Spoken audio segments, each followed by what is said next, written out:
wanted to put that on record because marami na rin pong lumalabas sa social media na si Vice President Sara Duterte lang ang Vice President na nagkaroon ng confidential funds. I'm showing you a document, and this document is from the Department of Budget and Management, entitled Special Allotment Release Order, dated. Medyo malabo lang po yung document, no? December 22, 2014.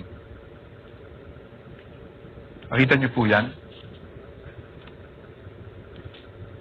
At ang purpose po is to cover confidential activities for fiscal year 2014.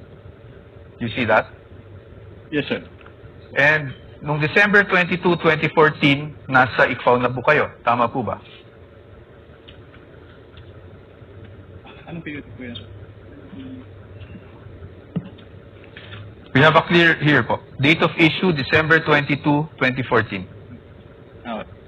Yes po, nasa ikaw na po. Tama po ba? Mm. At hindi po si Vice President Sara Duterte ang Vice President ng mga panahon na yun. Tama po ba?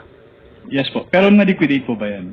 That's the question. That's the question to ICFAO actually because yun po yung, ang pinapakita ko lang sa inyo is nagkaroon po ng confidential funds ang Office of the Vice President noong 2014 issued December 22, 2014.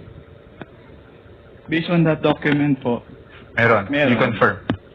But that's okay, no? Because maybe you were just not aware yesterday when you were asked the question. I just wanted to put that on record because marami na rin pong lumalabas sa social media na si Vice President Sara Duterte lang ang Vice President na nagkaroon ng confidential funds. But you confirm that, sir.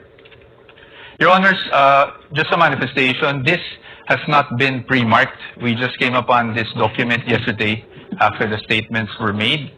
So upon the agreement made during pre-trial, we request that this be marked as exhibit for the defense D-167-DE. Sorry, -OVP. Let it be so, Mark.